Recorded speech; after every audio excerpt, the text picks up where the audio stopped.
पार्थाय प्रतिबोधितां भगवता नारायणेन स्वयं व्यासेन ग्रथितां पुराणमुनिना मध्ये महाभारतम् अद्वैतामृतवर्षिणीं भगवतीम् अष्टादशाध्यायिनीम् अम्ब त्वामनुसन्दधामि भगवद्गीते भवद्वेषिणीम् प्रपन्नपारिजाताय स्तोत्रवेत्रैकपाणये ज्ञानमुद्राय कृष्णाय गीतामृतदुहे नमः। सद्गुरु प्रपन्नपारिजाताय स्तोत्रवेत्रैकपाणये ज्ञानमुद्राय कृष्णाय गीतामृतदुहे नमः। सद्गुरुं सच्चिदानन्दं केवलं करुणाकरं ज्ञानयोगेश्वरं वन्दे ज्ञानदेवं पुनः पुनः। त्या तिसऱ्या अध्यायाला नमन नाही आहे.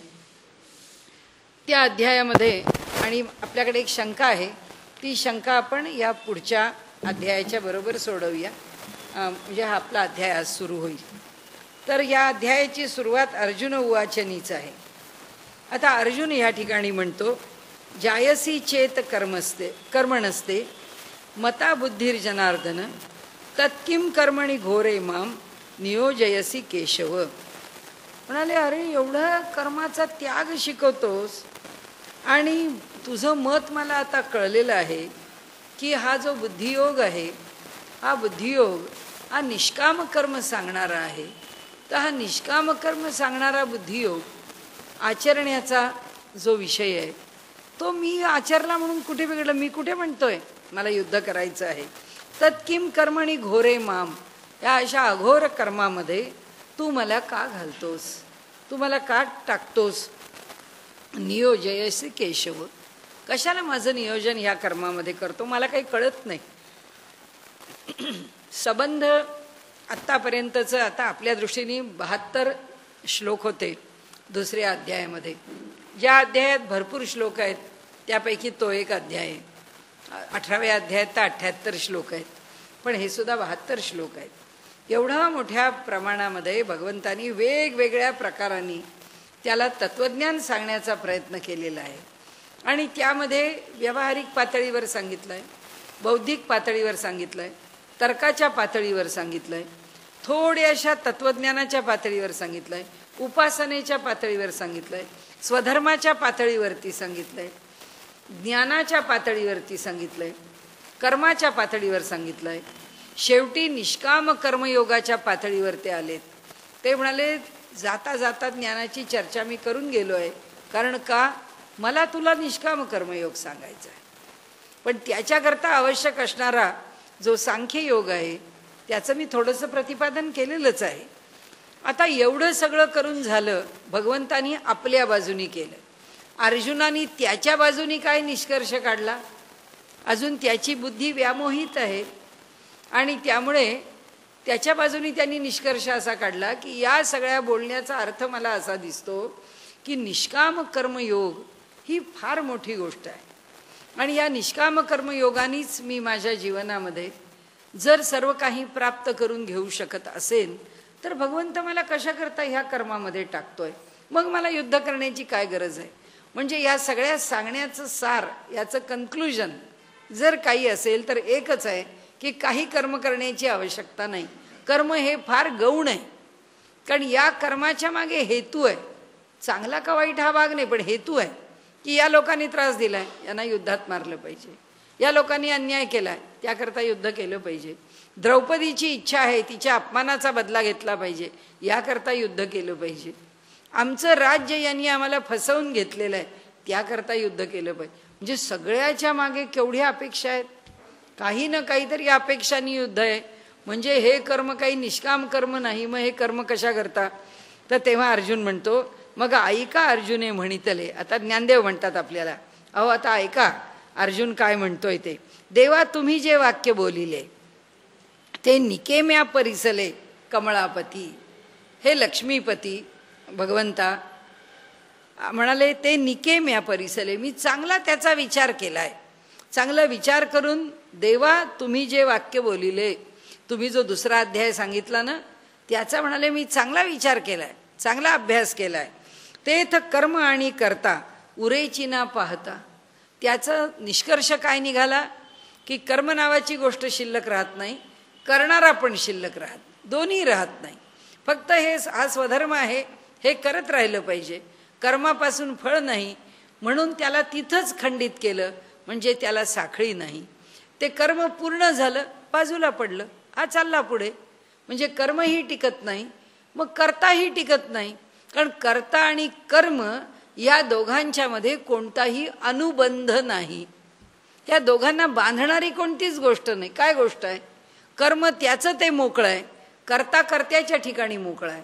कारण कर्माकडून कर्त्यांनी काहीच अपेक्षायचं नाही आहे, फक्त निष्काम भावाने करून टाकायचं आहे. मग दोघांना जर बांधणारी गोष्टच नाही आहे तर म्हणाले इथे तेथ कर्म आणि कर्ता उरेची ना पाहता. ते दोघेही राहत नाहीत. कारण असं आहे ना, शेवटी कर्त्याला कर्ते पण केव्हा येतं? त्रिपुटीत येतं. कर्ता कर्म आणि क्रिया.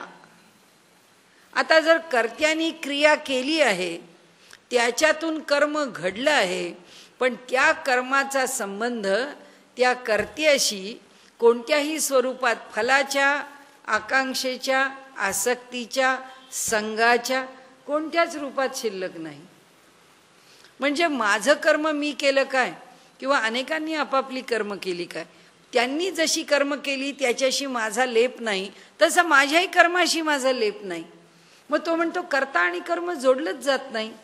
म्हणून उरेची ना पाहता ऐसे मत तुझे अनंता निश्चित जरी. हे तुझं मत आहे, तरी माते केवी हरी म्हणसी पार्था संग्रामू करी. मग आता मला संग्राम करायला का सांगतोस? ये लाजसीना महाघोरी कर्मी सुता तुता. म्हणाले तू मला या महाघोर कर्मामध्ये टाकताना तुला लाज वाटत नाही. आता लाज वाटत नाही हा शब्द आम्ही आज ज्या अर्थाने वापरतो त्या अर्थाने लाज हा शब्द नाही आहे. लाज या शब्दाचा मूळ अर्थ संकोच आहे. की तुला संकोच कसा वाटत नाही हे सगळं बोलताना? तुला वाटलं पाहिजे की अरे हे कसं बोलतोय मी, हे बोलणं बरोबर नाही. हा गा कर्म तूची अशेष निराकारीसी निशेष, तरी मज करवी हे हिंसक का करवीसी तू. हा गा ठीक आहे म्हणाले, कर्म तूची अशेष निराकारीसी. म्हणाले संपूर्ण कर्म त्याचा तू त्यागाची अपेक्षा करतोस. निशेष अगदी मुळापासून पूर्णतः संपूर्ण कर्म त्याग असं म्हणतोस. तरी मज करवी हे हिंसक का करवीसी तू. मग जर तुला मुळापासून कर्मच नको आहे तर तू माझ्याकडून हे कर्म का करवून घेतोस? कर्माची जर तुला मुळातच अपेक्षा नाहीये, कोणतंच कर्म तुला अपेक्षित नाही, तरी हेची विचारी ऋषिकेशा तू मानू देसी कमलेशा आणि येसणी हे हिंसा करवीत आहासी. आणि तरी हेची विचारी, हे म्हणाले विचार करून पहा. हेची विचारी ऋषिकेशा. आता म्हणाले मी जे तुला विचारतो आहे त्याच्यावर मी आत्ता काय बोललो आहे याचा विचार कर. तू मानू देसी कमलेशा आणि कर्मलेशा. कर्मलेशा म्हणजे बिंदू, लेश म्हणजे बिंदू. कर्माचा बिंदू सुद्धा आपण लवलेश म्हणतो ना, तसा लवलेशही शिल्लक राहत नाही. तरी हेची विचारी ऋषिकेशा, तरी हे भगवंता पूर्ण विचार करून पहा. आणि तू मानू देसी कर्मलेशा. मान देतोस म्हणजे तू प्रस्थापित करतोस. कशाचं प्रस्थापन करतोस? की कर्म लवलेश सुद्धा राहू नये. लेश म्हणजे बिंदू, आणि लव म्हणजे यत्किंचित सुद्धा राहू नये. आणि डबल वापरलेला शब्द आहे लवलेश, इथे नुसता लेश वापरलाय. आणि येसणी म्हणाले हे हिंसा करवीत आहासी. येसणी एवढी काय एखादं झुरळ मारायला नाही सांगितलं. आम्ही हे सगळ्या अहिंसेच्या गोष्टी ऐकल्या की आधी लोकांना विचारतो की अहो मग आम्ही पेस्ट कंट्रोल करून घ्यायचा का नाही करायचा. झुरळांकरता घर सोडा, आपल्याला काय. त्यामुळे इथे हिंसा करायची का नाही करायची असा विषय आमच्यासुद्धा मनात येतो. घरात पाल आली तर तिला मारायची का हाकलून द्यायची, आम्ही हिंसा करायची का नाही. आता अर्जुन म्हणतो एवढी येसणी हिंसा, थोडी नाही, येसणी हे हिंसा करविता हासी ही. आणि एवढी मोठी हिंसा माझ्याकडनं करून घेतोयस तू. व्यामिश्रेणेव वाक्येन बुद्धिं मोहयसीव मे तदेकं वद निश्चित्य येन श्रेयोहम आपनुयाम. म्हणाले व्यामिश्रेणेव हे असं संभ्रम निर्माण करणारं वाक्येन बुद्धिं मोहयसी इव मे. म्हणाले ती मोहयसी इव भ्रमित झाल्याप्रमाणे वाटणारी अशी माझी बुद्धी तू निर्माण केली आहेस की त्याच्यामध्ये भ्रम जणू काही त्यामध्ये निर्माण झालाय अशी वाक्य तू बोलतोयस. ही अशी संभ्रमात्मक वाक्य निर्माण झाल्यामुळे जणू काही माझ्याच बुद्धीला भ्रम निर्माण झालेला आहे असं मला वाटतं आहे. तदेकं वद निश्चित्य. त्यामुळे तू असे इतक्या प्रकारच्या गोष्टी तू बोलू नकोस की म्हणून एकच निश्चित गोष्ट बोल. येन श्रेयोहम आपनुयाम, ज्याच्यामुळे मला कल्याणकारी किंवा माझ्या हिताचं असं प्राप्त होईल. कारण आत्ता मला त्याच्यातून काही हित साधता येत नाही आहे. आत्ता मला काही समजत नाही आहे तुझ्या बोलण्यातून अर्थ. कारण तू अशा अनेक गोष्टी बोलतो आहेस की त्याच्यातून मला नेमकं काय समजून घ्यावं हे कळत नाही. आणि म्हणून माझी बुद्धी अशा प्रकारे मोहित झाल्यासारखी मला भासते. म्हणजे तुझ्या बोलण्यावरती मी चक्रावलो आहे, गोंधळलो आहे, संभ्रमित झालो आहे. देवा तुवाची ऐसे बोलावे तरी आम्ही नेणती काय करावे. भगवंता तुझ्यासारख्याने जर असं म्हणजे म्हटलं तर आहे, म्हटलं तर नाही, म्हटलं तर दोन्ही आहे. माहीत तर समोरच्यानी काय म्हणावं, म्हटलं तर आहे म्हटलं तर नाही. म्हणजे व काहीतरी एक सांगा की तुम्ही आहे तरी म्हणा नाही तर नाही तरी म्हणा, पण आम्हाला हे तुमचं म्हटलं तर आहे म्हटलं तर नाही, नाही तर दोन्ही चालेल हे आम्हाला काही समजत नाही. अर्जुन म्हणतो अरे भगवंता तूच असं केलंस तर आम्ही काय करावं. तरी आम्ही नेणती काय करावे, आम्ही अज्ञानी आहोत, आम्ही काय करावं. आता संपले म्हणे आघवे विवेकाचे. मग आता मी असं म्हणू का की ह्या जगातून विवेकच नाहीसा झालाय. या जगातून योग्य आणि अयोग्य याचा विचार करून एका निश्चित निष्कर्षाला यायचंय. तूच मला सांगितलंस की निश्चयात्मिका बुद्धी पाहिजे, व्यवसायात्मिका बुद्धी पाहिजे. आता व्यवसायात्मिका बुद्धी आणायची कुठून. तुझ्याचकडे जर 2-2 मतं यायला लागली तर आमचं काय, आम्ही कसे निश्चित व्हावे. हा गा उपदेशू जरी ऐसा तरी अपभ्रंशू तो कैसा. आता पुरला आम्हा घिवसा आत्मबोधाचा. म्हणाले हा आता ठीक आहे. आता असाचा विचार केला की जर असा उपदेश केला गेला, गा उपदेशू जरी ऐसा, जर उपदेश असा असेल, बोध असा असेल तरी अपभ्रंशू तो कैसा. मग भ्रम उत्पन्न करणारी वाणी ती कोणती. ह्या उपदेशच भ्रम उत्पन्न करतोय. आता भ्रम उत्पन्न करणारा दुसरा कोणी बोलतो हे म्हणायला जागाच राहिली नाही. म्हणजे शहाण्यांनीच भ्रम उत्पन्न केला तर आता बाकीच्यांनी काय करावं. आणि म्हणून म्हणाले मग आता पुरला आम्हा घिवसा आत्मबोधाचा. आता आम्हाला असं वाटतंय की ही जी आत्मबोध प्राप्त करून घेण्याची इच्छा आहे ती आता आमची बहुतेक इथेच संपुष्टात आली आहे किंवा आता इथेच मिळाली, पुरली. म्हणजे आमची हौस पुरली. आता तत्वज्ञान ऐकण्याची हौस पुरलेली आहे. कारण काय जे सांगितलं जात आहे ते आम्हाला काही कळत नाही आहे. आणि जर का ते कळत नसलं तर ते काय तत्वज्ञान आहे असं होतं. लोक म्हणतात कसं झालं व्याख्यान. अहो खूप सुंदर झालं. मग त्यांनी काय सांगितलं. अहो त्यांनी पुष्कळ सांगितलं पण आम्हाला काहीच कळलं नाही. अर्जुन म्हणाला जर आम्हाला काही कळलंच नाही तर ते खूप चांगलं होतं हे कुठून आलं, हे कसं घडलं. आणि म्हणून त्यांनी सांगितलं, आता आमची ऐकण्याची हौसच पुरी झाली, आता तुझ्याच मुखातून भ्रम निर्माण झाला, भ्रमात्मक जर काही आम्हाला तू या ठिकाणी बोध करू लागलास तर आता कुठं ऐकायला जायचं आम्ही. म्हणाले, वैद्यू पथ्थ वारुनी जाये, मग जरी आपणची विष सुये, तरी रोगिया कैसे निजिये सांगे मज. वैद्यांनी म्हणाले, आधी पुष्कळ वर्णन केलं, हा तुझा रोग आहे, असं आहे तसं आहे, काही नाही, तुम्ही बरे व्हाल, पण तुम्ही असं करा, एवढं पथ्य सांभाळा. म्हणाले, एवढे सगळं छान त्याला दिलासा दिला आणि मग त्यांनी औषध देण्याऐवजी त्याला विषच दिलं वैद्यांनी खायला. तरी रोगी या कैसे निजिये, तो रोगी कसा जगावा. आता तू तसं केलंच म्हटले मला. सांगे मज जैसे आंधळे सुईजे आव्हाटा, आंधळा आहे आणि त्याला दिला आडरानात सोडून, का माझवण दिजे मरकटा, किंवा वानर आहे किंवा माकड आहे आणि त्याला मद्य किंवा अंमली पदार्थ त्याला खायला घातले, प्यायला दिले, तैसा उपदेशू हा गोमटा ओढवला आम्हा. तसा हा जो उपदेश आहे ना, तो वरवर दिसायला मोठा गोड आहे, पण म्हणाले आम्हाला त्या उपदेशाचा काही उपयोग नाही. ओढवला आम्हा मी आधीची काही नेणे, वरी कवळीलो मोहे येणे, आधी मला काही कळत नाही, त्याच्यात मी आता भ्रमात पडलेलो आहे, मला आता तर काहीच व्यवहार सुचेना असा झालेला आहे. कृष्णा विवेकू या कारणे पुसिला तुझं, म्हणून कृष्णा तुला काय विवेक करावा, काय निर्णय घ्यावा, काय निष्कर्ष काढावा म्हणून तुला विचारलं. तव तुझी एकेकी नवाई, तर तुझं नवलच आहे बाबा. म्हणाले, ए तो उपदेशा माझी गावाई, म्हणाले इकडे ह्या उपदेश करतोस आणि म्हणाले या ठिकाणी घोटाळा करून ठेवून देतोस. गावाई म्हणजे घोटाळा. म्हणाले तू घोटाळा करून ठेवून देतोस. तरी अनुसरली या काही ऐसे कीजे. अरे मी कोण आहे, तुला 100% अनुसरणार आहे.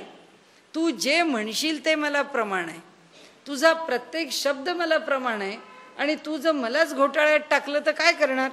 म्हणून तरी अनुसरली या काही ऐसे कीजे, तुझं अनुसरण करणाऱ्या मला तू असं घोटाळ्यात टाकावंस का, हे बरोबर आहे का तुला.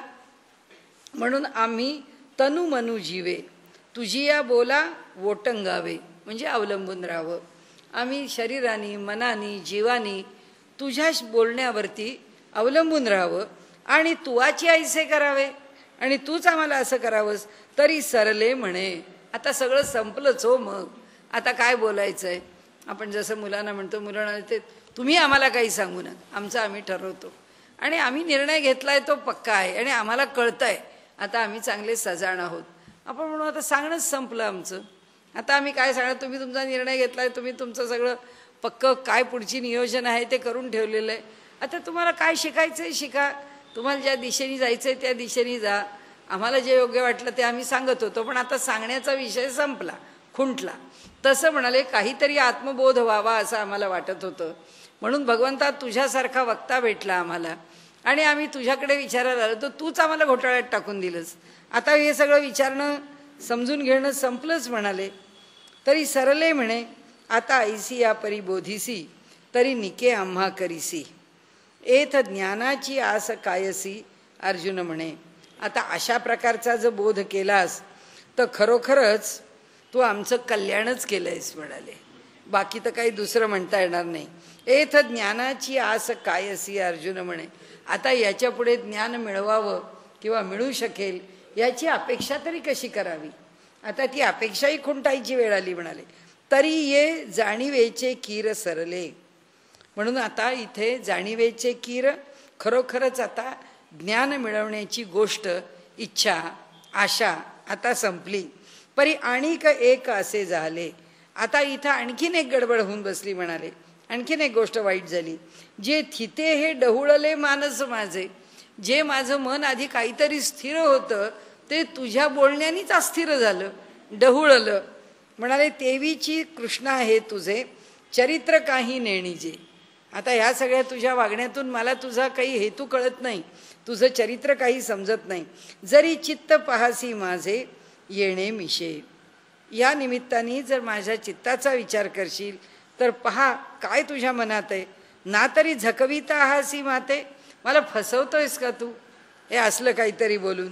की तत्वची कथिले ध्वनिते, का तुला जर मला तत्वज्ञान शिकवायचं आहे ते तू ध्वन्यार्थाने म्हणजे आडवळणानी परोक्षपणाने मला सांगतोयस की मला कळू नये असा तुझा हेतू आहे का?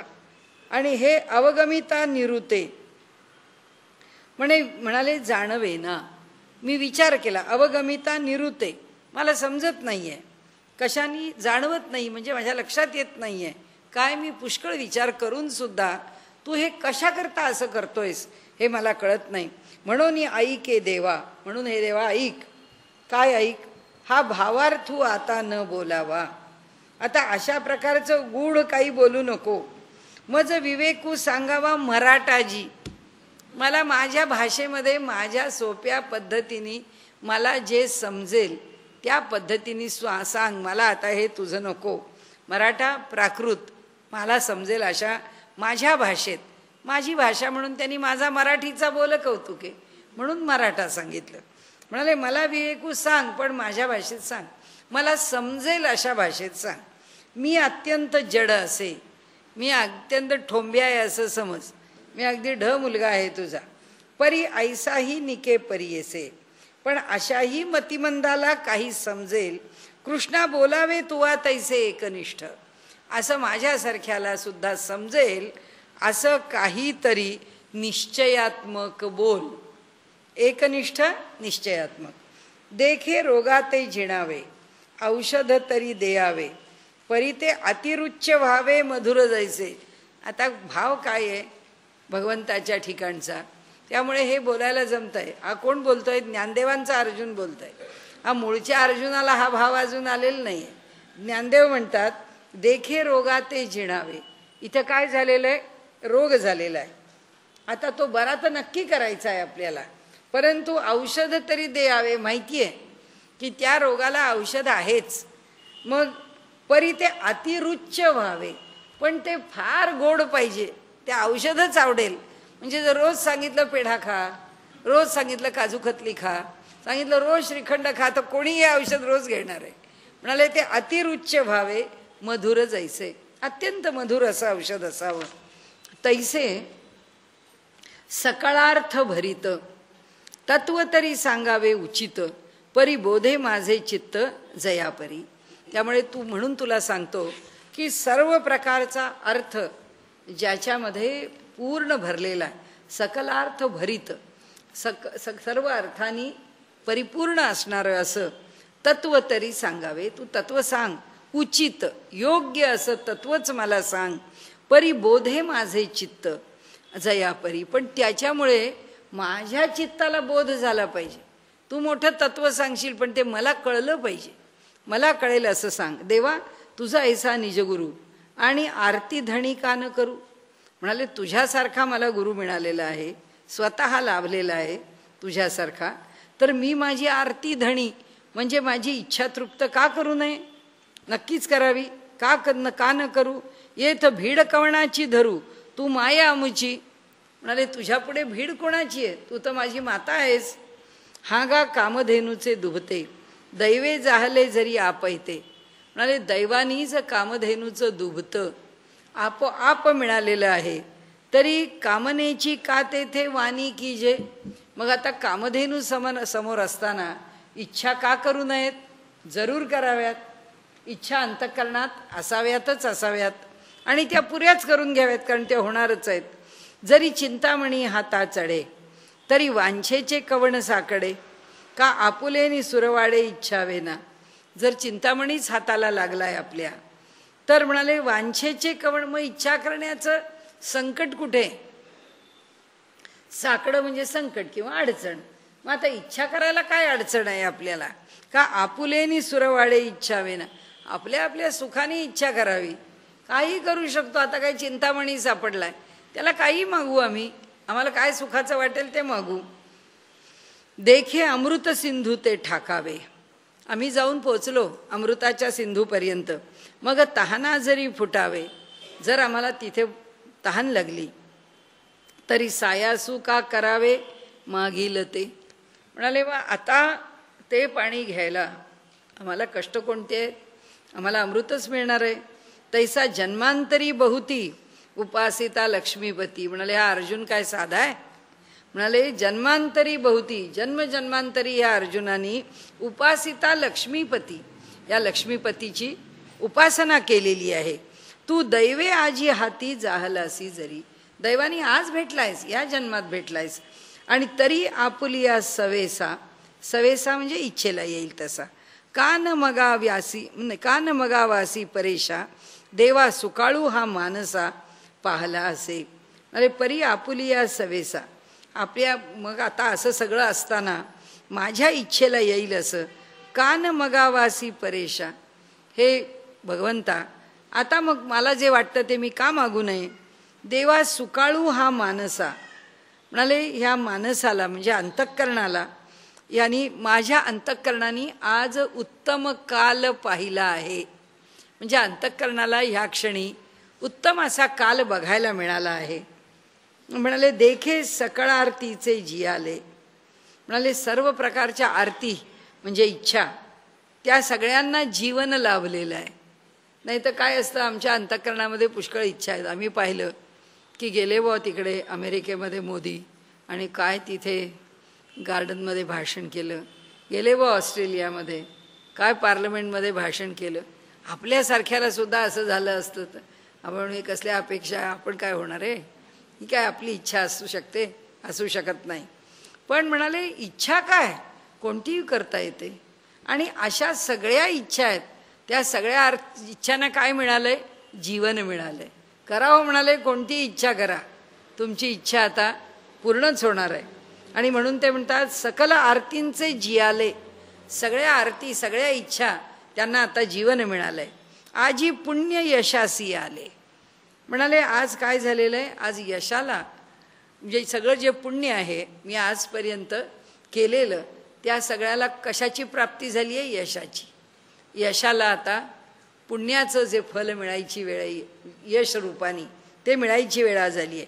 हे मनोरथ जाहले विजयी माझे, हे जे माझं मनोरथ आहे, माझ्या मनातल्या आकांक्षा आहेत, त्या आता विजयाला यशाला प्राप्त झाल्या आहेत. जी जी परममंगलधामा देव देवोत्तमा, ही माऊलींची मोठी लढीवाळ भाषा आहे.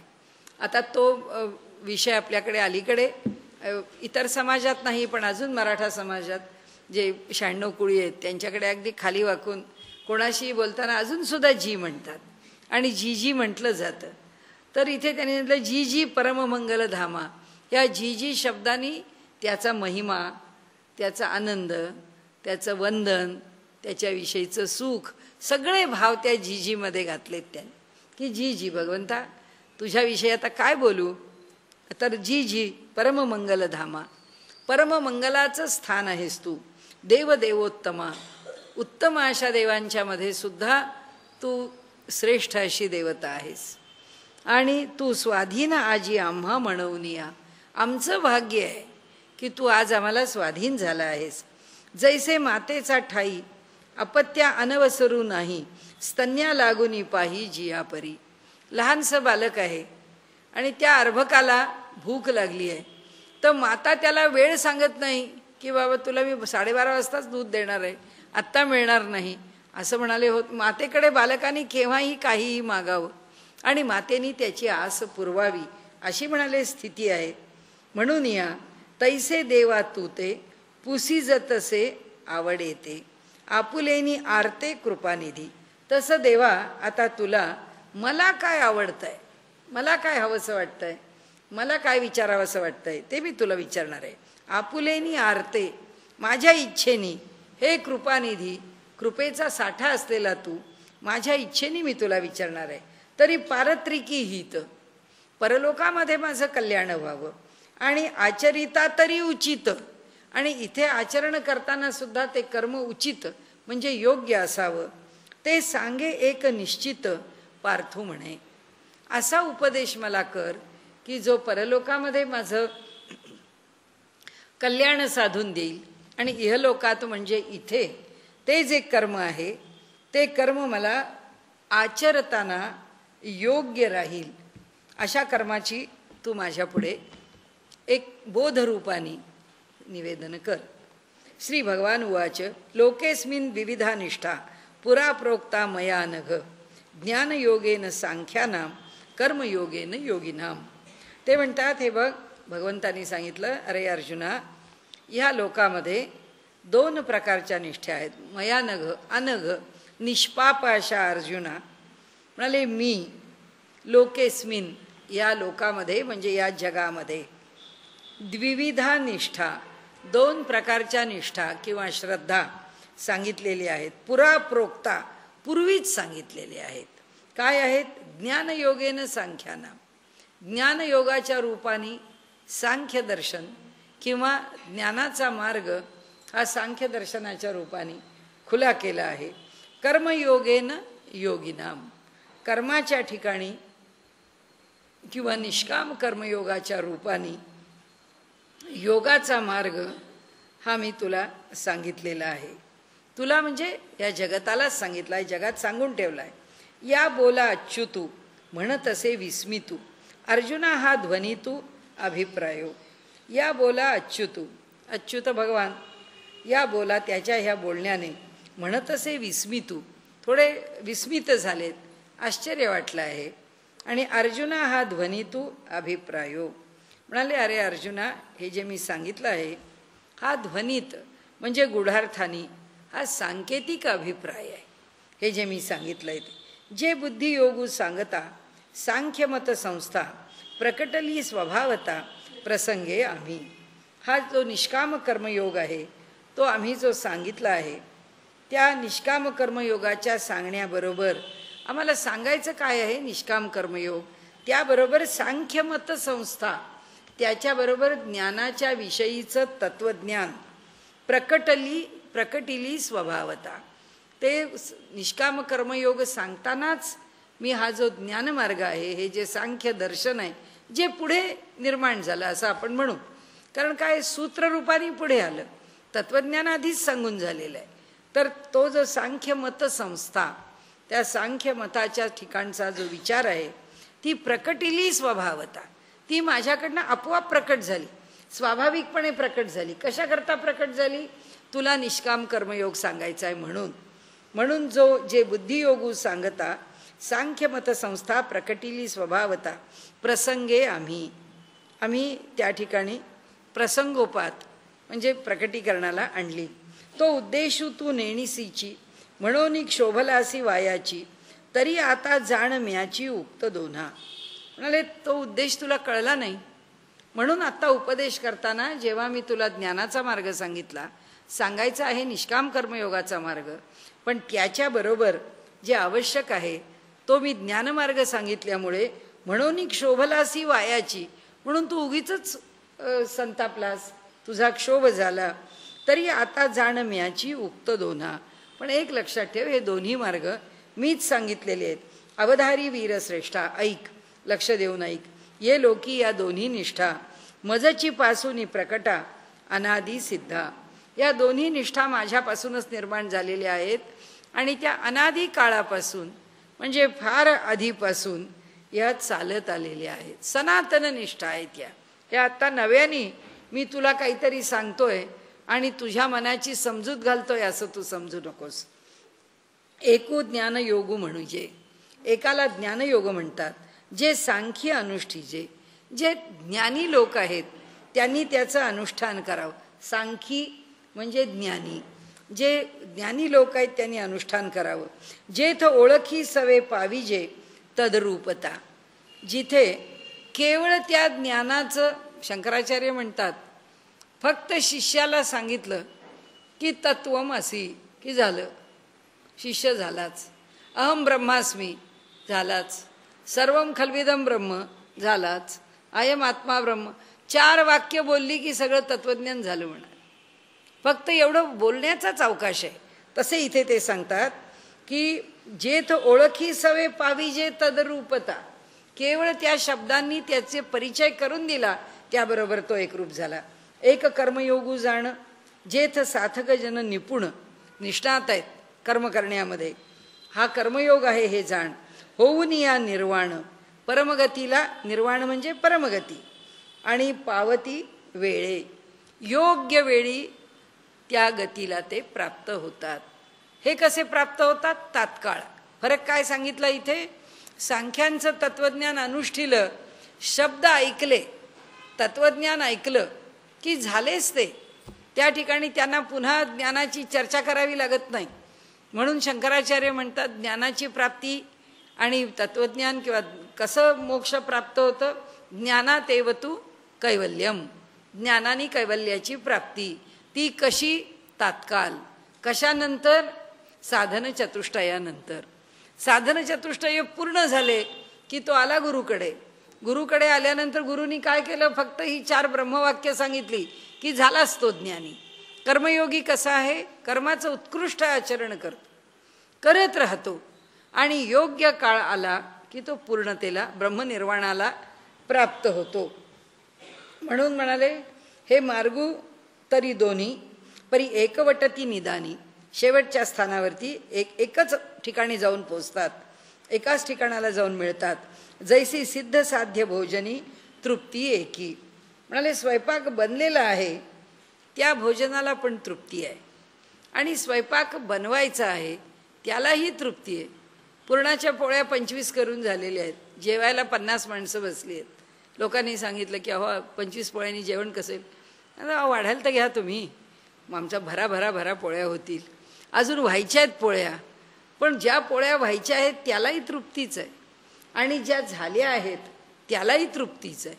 त्यामुळे ज्ञानमार्गाने सिद्ध झाला आहे तीच तृप्ती आहे, आणि कर्ममार्गाने सिद्ध होतो आहे क्रमाक्रमाने तीच तृप्ती आहे. आणि म्हणून ते सांगतात का पूर्वापर सरिता भिन्ना दिसती पाहता, मग सिंधू मिळणी ऐक्यता पावती शेखी. म्हणाले पूर्वेकडच्या पश्चिमेकडच्या नद्या वाहताना वेगळ्या दिसतात, त्यांचे प्रवाह वेगळे असतात, पण म्हणाले जेव्हा समुद्राला जाऊन मिळतात तेव्हा त्यावेळी म्हणाले शेवटी दोन्ही सारख्याच असतात, त्यात काही भेद राहत नाही. तैसी दोन्ही ये मते सुचिती एका कारणाते परी उपासती ते योग्यते अधीन असे.